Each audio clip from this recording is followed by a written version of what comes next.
दोस्तों, सुनो कहानी रोज चैनल पर आपका स्वागत है। सबसे पहले मैं आपसे निवेदन करना चाहूंगा कि अगर आपको ये कहानी पसंद आए तो कृपया इस वीडियो को लाइक और शेयर करें। और अगर आप पहली बार इस चैनल पर आए हैं तो कृपया सब्सक्राइब जरूर करें ताकि आपको भविष्य में हर कहानी आसानी से मिल जाए। बहुत समय पहले की बात है, एक बंजारा और उसकी पत्नी कमाने के लिए अपने राज्य से दूसरे राज्य में जा रहे थे। जब वो दूसरे राज्य की सीमा में पहुंचे तो उन्हें रास्ते में कुछ डाकू मिल गए और उन डाकुओं ने उस बंजारे और उसकी पत्नी के पास जो कुछ भी था वो सब कुछ लूट लिया। और इस तरह बंजारा और उसकी पत्नी को डाकुओं ने भिखारी बना दिया। इसके बाद डाकुओं का गिरोह वहां से चला गया, लेकिन बंजारा और उसकी पत्नी लुटने के बाद चिंता में पड़ गए और सोचने लगे कि आगे क्या किया जाए। एक अनजान शहर में दोनों का बुरा हाल हो गया, क्योंकि अनजान शहर में पैसा ही सब कुछ होता है। बंजारा अपनी पत्नी को लेकर अनजान शहर की तरफ बढ़ने लगा। उसे ये चिंता खाई जा रही थी कि अब मैं व्यापार करूं तो कैसे। वो इसी चिंता में चला ही जा रहा था कि उसे नगर के बाहर एक साधु की कुटिया दिखाई दी। वो बंजारा अपनी पत्नी को लेकर कुटिया की तरफ चल दिया। जब वो कुटिया के पास पहुंचा तो उसे वहां एक साधु मिले जो अपने शिष्यों को शिक्षा दे रहे थे।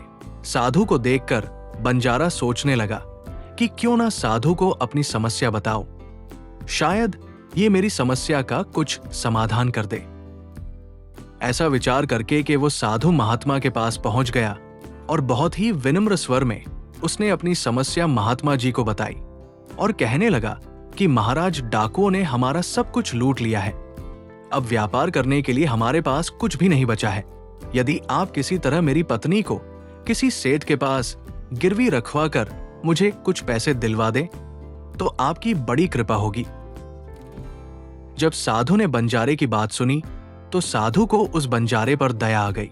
साधु ने अपने परिचित सेठ के बारे में बताया और बंजारे को उस सेठ के पास भेज दिया। बंजारा अपनी पत्नी को लेकर उस सेठ के पास पहुंच गया और सेठ से हाथ जोड़कर कहने लगा कि सेठ जी, मुझे कुछ पैसों की आवश्यकता है। मेरे पास गिरवी रखने के लिए और तो कुछ नहीं है, बस मेरी पत्नी है। आप मेरी पत्नी को गिरवी रखकर मुझे कुछ पैसे दे दीजिए। मैं उन पैसों से व्यापार करके जल्दी ही आपकी रकम ब्याज सहित वापस कर दूंगा और अपनी पत्नी को आपसे छुड़ा लूंगा। तब तक मेरी पत्नी आपके दिए हुए पैसों में आपके पास गिरवी रहेगी।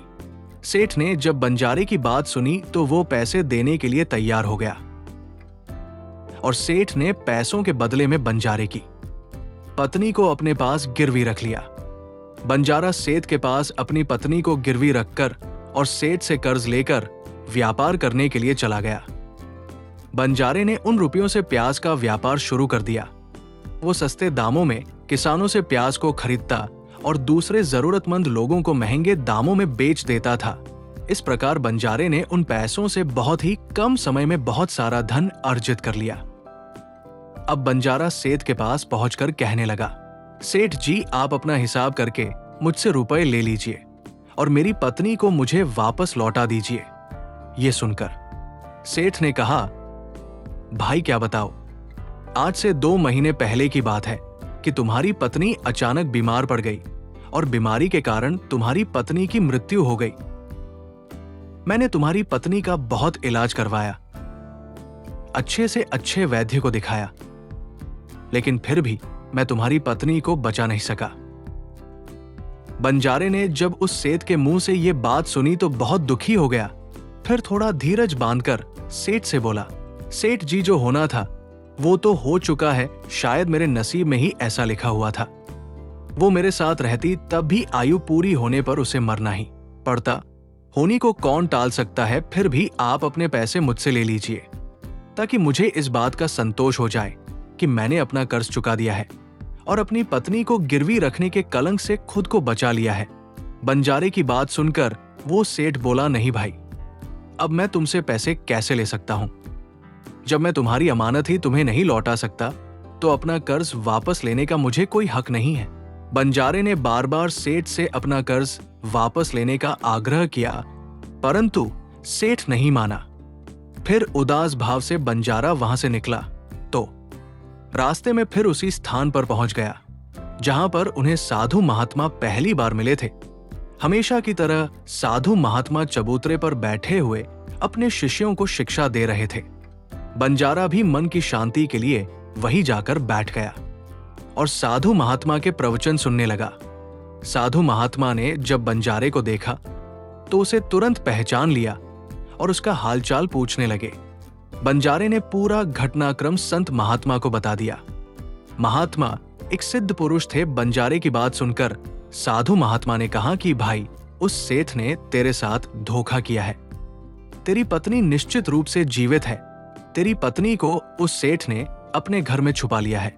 अब ऐसा करो, तुम यहाँ के राजा के पास चले जाओ और राजा के दरबार में जाकर प्रार्थना करना कि साहब मेरी पत्नी को सेठ से दिलवा दो, क्योंकि इस नगर का राजा बहुत ही बुद्धिमान व्यक्ति है। वो निश्चित ही तुम्हारी पत्नी को उस सेठ पर जोर डालकर दिलवा देगा। अब दरबार में ही तुम्हारा फैसला होगा। साधु महात्मा की बात मानकर बंजारा राजा के दरबार में पहुंच गया और राजा के दरबार में पहुंचकर राजा से गुहार लगाने लगा कि महाराज, मेरी पत्नी को सेठ से मुझे दिलवा दीजिए। राजा ने सेठ को बुलाया और पूछा कि क्या यह बात सच है कि बंजारा कुछ रुपए के बदले में अपनी पत्नी को तुम्हारे पास गिरवी रख कर गया था? सेठ ने स्वीकार करते हुए कहा, हाँ राजन, बंजारे की ये बात बिल्कुल सच है। राजा ने फिर कहा कि तुम इसकी पत्नी को लौटा क्यों नहीं रहे हो? राजा की बात सुनकर सेठ बोला, कैसे लौटा दूं महाराज? मैंने इस बंजारे को बता तो दिया था कि आज से 2 महीने पहले इसकी पत्नी की मृत्यु हो चुकी है। महाराज, अब मैं यमराज के पास जाकर तो इसकी पत्नी को वापस ला नहीं सकता। राजा ने पूछा, कोई गवाह है तुम्हारे पास जो इस बात की पुष्टि कर दे कि इसकी पत्नी की मृत्यु हो गई है? सेठ बोला, हाँ महाराज, इस बात की पुष्टि वो वैद्य अच्छी तरह से कर देगा जिसने इस बंजारे की पत्नी का इलाज किया था, और वो 4 व्यक्ति भी इस बात की गवाही दे देंगे जो इसकी पत्नी को शमशान में जलाकर आए थे। उस सेठ ने ये बात इतने आत्मविश्वास के साथ कही कि राजा को भी उस पर भरोसा हो गया। तब राजा ने बंजारे से कहा कि अगर तुम्हारी पत्नी जीवित होती तो हम तुम्हें अवश्य दिलवा देते। अब तो हमारी भी मजबूरी है। इस प्रकार राजा ने बंजारे को समझा बुझाकर वापस भेज दिया। बंजारा फिर से साधु महात्मा के पास पहुंच गया और जो कुछ भी दरबार में राजा और सेठ ने कहा वो सारी बातें साधु महात्मा को बता दी। ये सब सुनकर महात्मा ने कहा कि मैंने राजा को इतना विवेकहीन नहीं समझा था। मुझे दुख है कि उसने तुम्हारे साथ न्याय नहीं किया। उस राजा ने सेठ की बातों पर यकीन कर लिया और तुम्हें समझा बुझाकर मेरे पास वापस भेज दिया। अब तुम मेरी एक बात सुनो। तुम एक बार फिर से राजा के पास जाओ और उससे कहना कि सिर्फ 2 घंटे के लिए वो अपनी राजगद्दी पर मुझे बैठने का अधिकार दे दे। तब मैं राजा को बताऊंगा कि न्याय कैसे किया जाता है और न्याय किसे कहते हैं।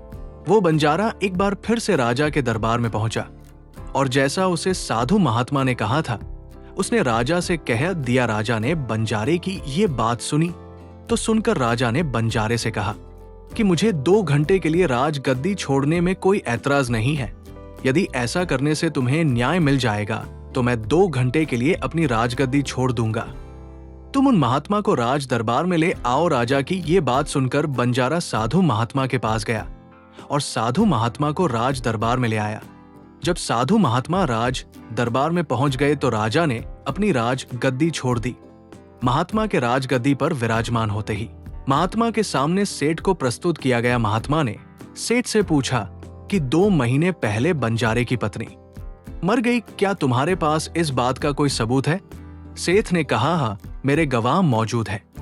फिर राजा बने साधु महात्मा के आदेश पर सेठ के गवाह पेश किए गए। सबसे पहले साधु ने उस वैद्य को बुलाया जिसने बंजारे की पत्नी का इलाज किया था। साधु ने उससे पूछा, क्यों भाई, आपने ही इस बंजारे की पत्नी का इलाज किया था?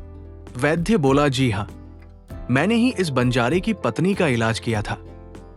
वैद्य की बात सुनकर साधु बोले, अच्छा वैद्य जी, मुझे ये बताओ कि तुम बंजारे की पत्नी का इलाज करने के लिए सेठ के घर जाते थे।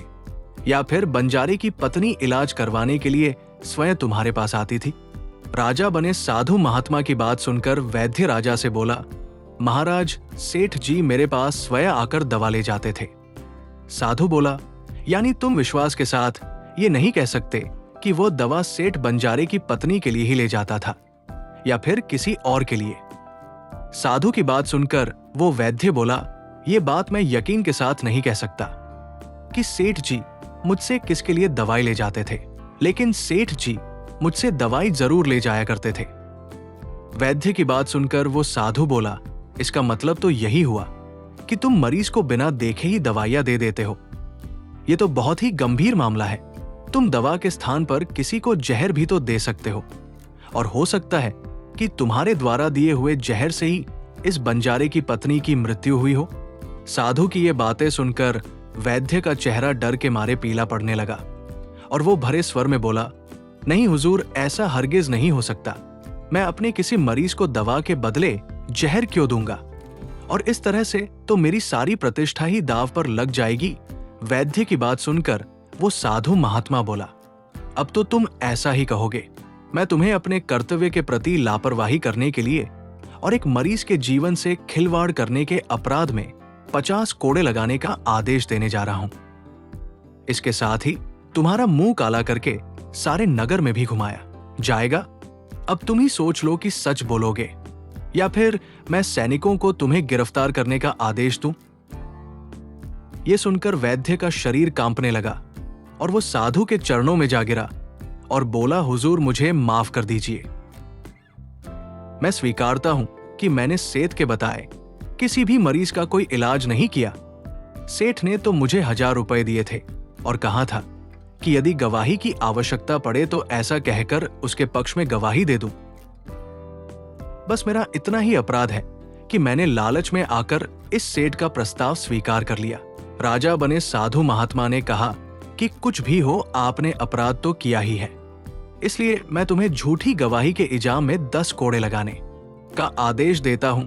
साधु महात्मा के आदेश का राजा के सैनिकों ने तुरंत ही पालन किया और सैनिकों ने तत्काल ही वैद्य को पकड़ लिया और भरे दरबार में उसे कोड़े लगाने लगे।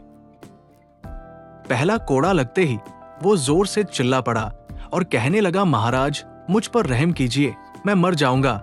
हर कोड़े के साथ उसके गले से करुणामय आवाजें निकल रही थी। वैद्य के साथ साथ ऐसा होते हुए देखकर सेठ के गवाह के तौर पर बुलाए गए उन 4 व्यक्तियों के कलेजे कांप गए जिन्होंने बंजारे की पत्नी को शमशान ले जाकर जलाने की बात कही थी। अब बारी उन 4 गवाहों की आई। साधु महात्मा ने उनसे पूछा कि तुम लोगों का कहना है कि तुम 4 ने इस बंजारे की पत्नी का शव ले जाकर शमशान में उसे जलाकर आए थे। मुझे ये बताओ कि अंतिम संस्कार से पहले जब शरीर को स्नान कराया जाता है, फिर उसे कफन में लपेटकर धरती पर रखा जाता है, स्नान के दौरान क्या तुमने उस स्त्री का मृत शरीर देखा था? यह सुनकर उस सेठ के 4 गवाह कहने लगे, नहीं हुजूर, उसका मृत शरीर तो हमने देखा ही नहीं था। जब सेठ जी ने अर्थी तैयार कर ली थी, उसके बाद ही हम उसे शमशान में ले गए और उसे जला आए थे। उन 4 गवाहों की बात सुनकर वो साधु महात्मा बोले कि तुमने ये जानना भी उचित नहीं समझा कि उस अर्थी में कोई मृत मनुष्य लेटा है या कोई जीवित व्यक्ति? कहीं ऐसा तो नहीं किसी जहरीले पदार्थ से बेहोश कोई व्यक्ति उस अर्थी में लेटा हो और तुम उसे शमशान में ले जाकर जलाकर आ गए हो? ये तो एक बहुत ही गंभीर अपराध है। इसके लिए तुम लोगों को मृत्यु दंड की सजा भी दी जा सकती है। वो 4 गवाह वैद्य की पिटाई देखकर पहले से ही भयभीत थे। जब उन्होंने साधु महात्मा के मुख से मृत्यु दंड की बात सुनी तो उन सभी के हाथ पांव मानो बिल्कुल ही ठंडे पड़ गए। जैसे ही साधु महात्मा ने सेठ की तरफ देखा तो सेठ का चेहरा घबराकर डर की वजह से काला पड़ गया। साधु ने सेठ से कहा, सेठ जी, तुम्हारे 5 गवाहों की तो पहले ही हवा निकल गई है। अब तुम बताओ कि किसी की इच्छा के विपरीत किसी की पत्नी को जबरदस्ती घर रखने के अपराध में तुम कौन सी सजा पाना पसंद करोगे? साधु महात्मा की बात सुनकर सेठ का चेहरा एकदम से सफेद पड़ गया। उसके मुंह से कोई शब्द बाहर नहीं निकल सके। साधु बने राजा ने कहा कि इससे पहले कि मैं तुम्हें 10 साल की कठोर कारावास की सजा दे दूं। अभी भी समय है कि तुम इस बंजारे की पत्नी को दरबार में हाजिर करो। राजा के डर से सेठ ने तुरंत अपने सेवकों को घर भेजकर बंजारे की पत्नी को दरबार में प्रस्तुत कर दिया। साधु ने बंजारे को उसकी पत्नी सौंप दी और सेठ को षड्यंत्र रचने और झूठी गवाही देने के अपराध में 6 महीने के कैद की सजा सुना दी। उन चारों गवाहों को 100 कोड़े मारने की सजा दे दी, जिन्होंने बंजारे की पत्नी का शव शमशान में ले जाने की झूठी गवाही दी थी। यह देखकर राजा चकित रह गया और साधु के सामने हाथ जोड़कर बोला, महात्मा जी, आप धन्य हैं। आपने मुझे सिखा दिया कि यह कैसे किया जाता है। तो दोस्तों, कहानी पसंद आई हो तो वीडियो को लाइक और शेयर करें। धन्यवाद।